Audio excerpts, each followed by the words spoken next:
L'enfant qui pleure beaucoup dans la couveuse, le le médecin connaît même son nom. Et le jour où il ne pleure pas, le médecin dit, mais qu'est-ce qu'il y a avec ce petit bandit? Frère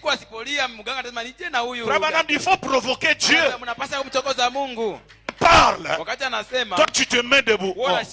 C'est comme si je vais remettre Dili à ne plus être diacre parce qu'il me manque le ministre de l'information.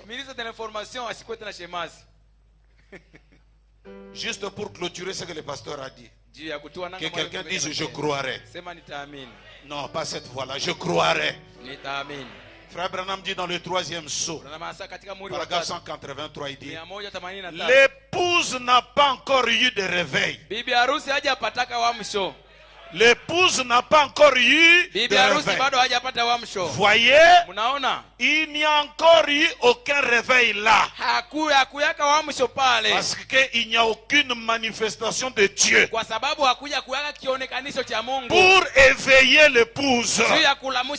C'est ce que nous attendons. Il faudra les 7 tonnerres inconnus pour la réveiller de nouveau. Notre réveil, c'est le 7 tonnerres. Et le 7 tonnerres, et le 7e saut, c'est Jésus qui quitte le ciel.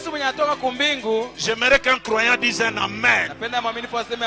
C'est Jésus qui quitte le ciel, qui entre dans un homme. C'est cela notre réveil. Notre réveil, ce n'est pas Rokotobe Shakaraba.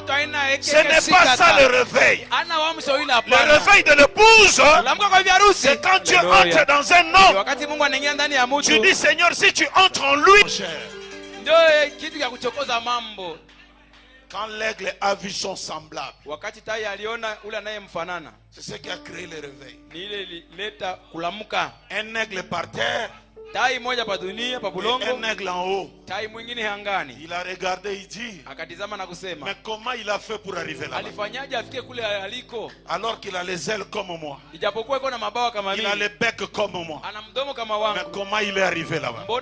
C'est cela qui crée même une petite jalousie sainte. Le Dieu de Branham doit aussi devenir mon Dieu. Suspect. Parce que la chose qui doit révéler, je n'ai jamais compris dans ma vie. Je suis le seul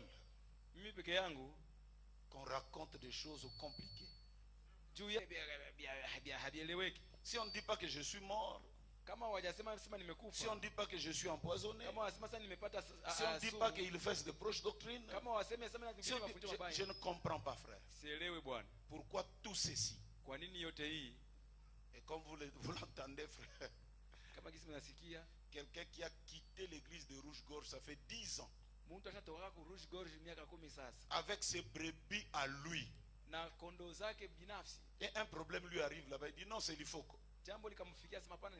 C'est compliqué, frère, c'est compliqué. Et jusqu'à dire que j'ai fouillé, je suis allé au tribunal, j'ai vu le procureur. Frère, pendant que je voulais parler, c'est un frère qui entre, un avocat. Je voulais parler, un deuxième a dit, pasteur, il faut qu'on ne parle pas. Il dit, comment toi, un frère, tu peux prendre tes frères pour les amener au tribunal? Un troisième est entré. Il dit, nous allons parler pour toi, pasteur. Donc restez calme. Et ils ont parlé. À la fin, le procureur dit, monsieur, il a cité son nom. Il dit, tu es venu pour souiller mon bureau. Pasteur, il faut qu'on prie pour chasser tous ces démons. Voilà comment j'ai prié. Nous sommes sortis. Mais depuis, ça fait 10 ans. Nous avons au moins 7 à 8 convocations. Ils convoquent des frères à l'église. Moindre salutation, convocation. C'est comme si nous, on n'a pas aussi le pouvoir de convoquer les gens. Les procureurs sont mes amis, mais le message est contre cette chose. Je vous donnerai des détails plus. Une fille qui vient chez lui, on dit, oh non, elle a la sorcellerie.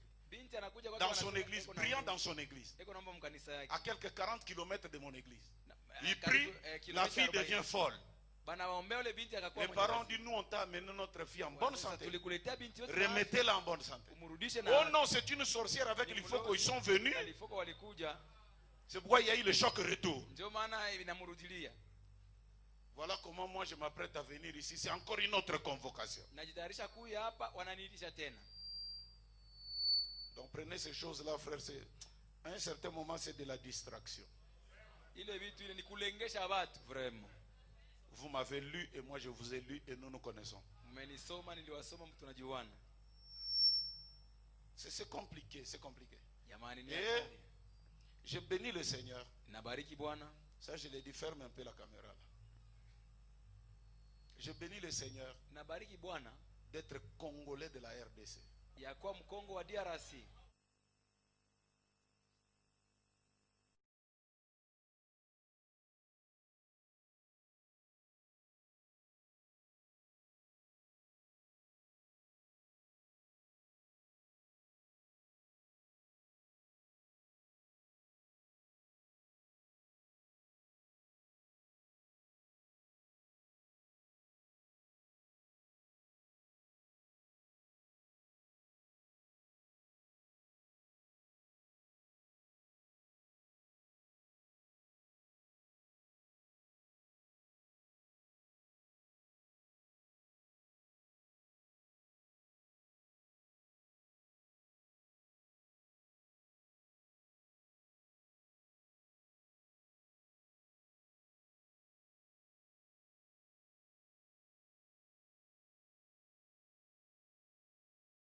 Défends les couleurs de lys, hein? Il faut défendre les couleurs de lys, papa. Ah. Toi, tu es ici, là. Hein? Prends le temps. Il ne faut pas dire que non, je n'avais pas assez de temps. Mais au moins 45 minutes. Que Dieu te bénisse richement. Que Dieu te bénisse. La main là, c'est pour que tu parles bien. Jésus-Christ,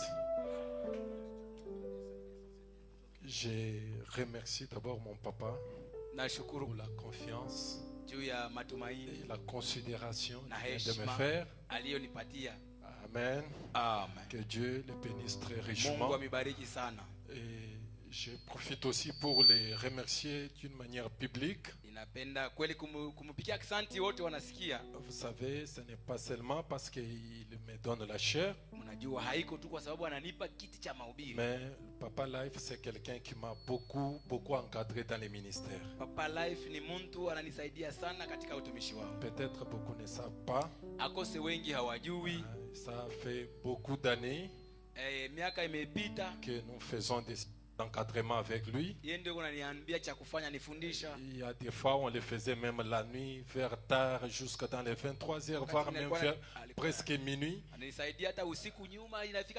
Alors qu'il venait des campagnes d'évangélisation fatiguées, il a donné beaucoup de temps afin que je sois un bon prédicateur. Je manque quoi lui donner en retour, mais que le Dieu de William Branham le bénisse très richement,